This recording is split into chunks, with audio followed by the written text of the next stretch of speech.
It is Tuesday, March 10th, 2020, and you are tuned into DIRTRACKR Daily. I'm Justin Fiedler. A couple races I didn't get to yesterday while I was kind of recapping the weekend that I wanted to make mention of today. USMTS weekend, they were at Big O Speedway. They lost the Thursday show to rain, but got Friday and Saturday in. Friday night, it was Bo Day winning his first ever USMTS feature, leading all 40 laps. Derek Ramirez was second, Joe Duvall third, Jason Hughes fourth, and Tyler Davis was fifth. Series points leader Rodney Sanders finished sixth on Friday night. On Saturday, it was Hunter Marriott grabbing his first win of 2020 and his first since June of 2019. He came from ninth and took the lead in lap traffic around the midpoint of the 40-lap feature. Derek Ramirez ended up second again, Zach Vanderbeek third, Jason Hughes fourth, and Rodney Sanders was fifth. It was Ramirez's third second place finish in 5 races this season, so hopefully Ramirez will be able to break through here soon and get off that schneid of those second place finishes. Rodney Sanders leads the USMTS points after the weekend by 4 over Jason Hughes, Derek Ramirez, Hunter Marriott, and Tyler Davis.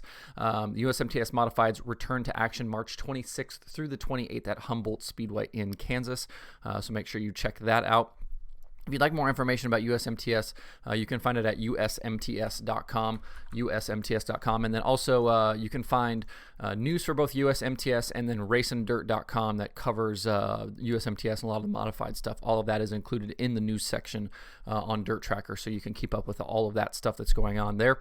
The Melvin L. Joseph Memorial at Georgetown Speedway, Stuart Friesen took down the $10,000 big block feature on Saturday over Craig Van Doren and Tyler Dipple. On Sunday, Billy Dunn won the small block modified feature over Ryan Watt and Richie Pratt Jr. They lost. I shouldn't say they lost. They had some issues with weather. They moved what was the Friday show to Sunday, which is why the small block modified feature was run on Sunday after the big block feature. But good weekend of racing there at Georgetown. The Short Track Super Series is back at Port Royal on Sunday, March 22nd. NARC King of the West 410 schedule kicks off this weekend at Kern County Raceway Park. DJ Neto was the 2019 series champion. He'll be looking to repeat. Other series regulars who are expected to compete include Tim and Bud Kading, Justin Sanders, Shane Golobic, Willie Croft, Colby Copeland, and Spencer Baston. Also, you should expect to see in this, some guys that probably won't run full-time for the series, but Chase Johnson, Sean Watts, Mitchell Facino, Dominic Selzy, Rico Abreu will probably also be at Kern County this weekend as well. If you cannot be at Kern County, you can watch the NARC King of the West opener on SpeedShift, SpeedShiftTV.com, I believe. This will also be on the pay-per-view schedule at DIRTRACKR as well. Speaking of pay-per-view, announced yesterday, DIRTVision will broadcast the full schedule of regular season events from Attica Raceway Park, including the 410 Sprint Cars and Dirt Car late models. Pricing should be announced here fairly quickly. For those races, the Attica season kicks off March 20th. I feel like you're gonna start seeing this more and more with some of these other big tracks and things like that. The pay-per-view kind of landscape is kind of a land grab right now, and who can kind of get what things on their platform. And obviously things like DIRTVision, DIRTVision is owned by World Racing Group, so they're going to have the World of Outlaws late models, they're going to have the World of Outlaws sprint cars, and kind of the associated World Racing Group series and events. So that's not surprising. But you're going to see, SpeedShift has obviously done, a lot of work kind of grabbing up some stuff. Flow Racing, with their additions of the All-Stars and the IRA this year. And I think you're going to see kind of some more of that. Don't be surprised to see more tracks and more some of these smaller series get snapped up and be available, on these pay-per-view sites and a part of some of these subscriptions and things like that. Because that's kind of like you're at a price point that's pretty solid, but how can you continue to add value to that price point and make people want to pay that price point is to continue to add racing and continue to add action, and kind of build those packages up and really make that worthwhile for people. So I think you'll see more of this, and I think you'll see more of these bigger tracks being added to some of these pay-per-view sites already. You see some of the Pennsylvania stuff, Lincoln, Port Royal already part of some of this, and talking about NARC 410 King of the West stuff is on SpeedShift, and IRA and All Stars and USAC. A lot of these bigger things are already part of something. But now some of these kind of, like, I don't want to say smaller because, a track like Attica has a very healthy weekly program, but you'll see tracks like Attica and some others across the country that have healthy weekly programs being added, I think, to some of these pay-per-view sites. And I think there's going to be an audience for that type of stuff. I mean, you see it right now with Knoxville, with their weekly program. And I mentioned, I think last week at some point, Kenny Dobson has his weekly shows at Jacksonville free on YouTube, and does, quite a few viewers on that stuff. So don't be surprised to see more of that, and we'll keep you posted as more of this news comes out. I would not be surprised to see more announcements here in the near future with some of this stuff. I wanted to point out Kyle Reinhardt. He spun in the heat race at Port Royal on Sunday.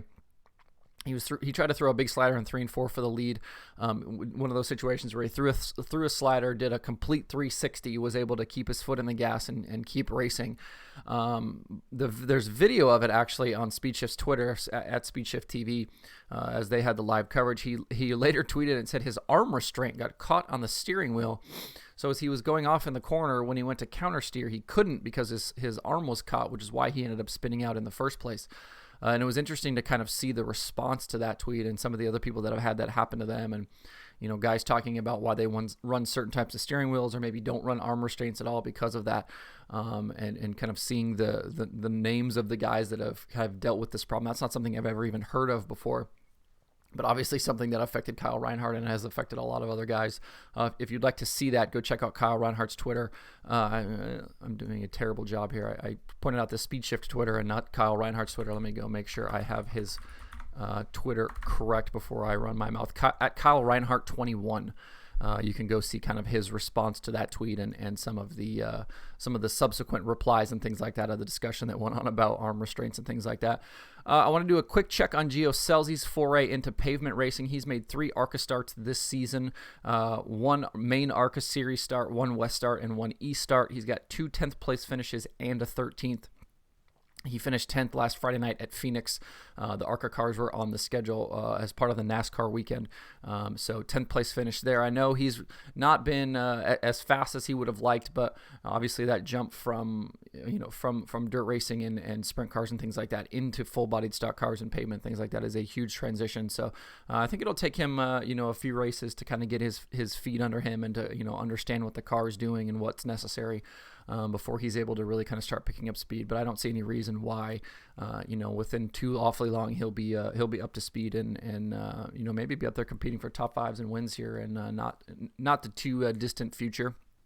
I fixed a couple of things at Dirt Tracker yesterday. I had some issues with a couple of the point standings. So the Lucas Oil Late Model Series points and the ASCS National Tour points are on the site, are updated now. The Lucas Oil points weren't working at all, and the ASCS points were from last season, but the 2020 points are on the site right now. If you click on points in the menu or go to DIRTRACKR.com/points, you can see I've got World of Outlaws Sprint Cars, All-Stars, Lucas Oil Late Model Series, World of Outlaws Late Model Series, and then USAC Sprint Cars, Midgets, Silver Crown.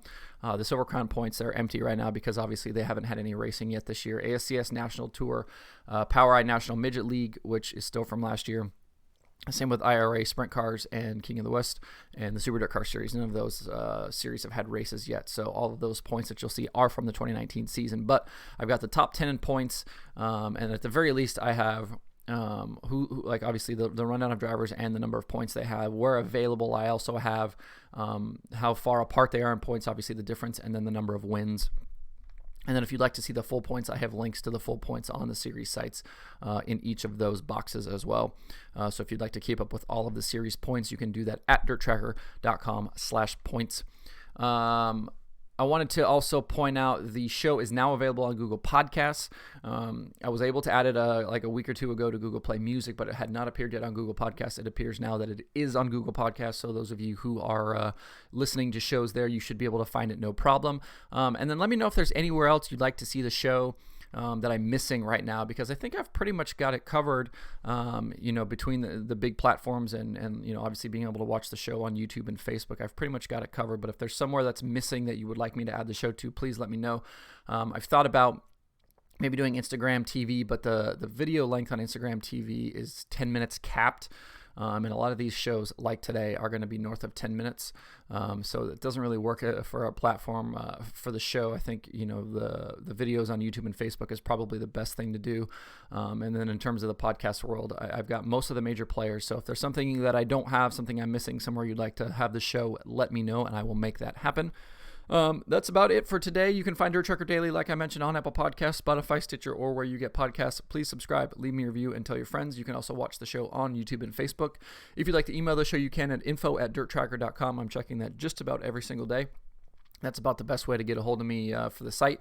You can follow along with DIRTRACKR at facebook.com/DIRTRACKR, where you can watch the show, twitter.com/DIRTRACKR, and DIRTRACKR.com. I'm going to start using the Twitter account a little bit better, and I tweeted out yesterday, a stat for Tanner Thorson, and as I kind of get deeper into analytics and some of that stuff, I'll probably use that as a place to point some of that stuff out as well, but I'm going to try to be more active on the Twitter account at twitter.com/DIRTRACKR. Also, the website, DIRTRACKR.com. You can follow me personally on Twitter at Justin_Fiedler. You can sign up for the DIRTRACKR weekly newsletter on the site as well. Thanks, everybody, for tuning in. I will see you tomorrow on DIRTRACKR Daily.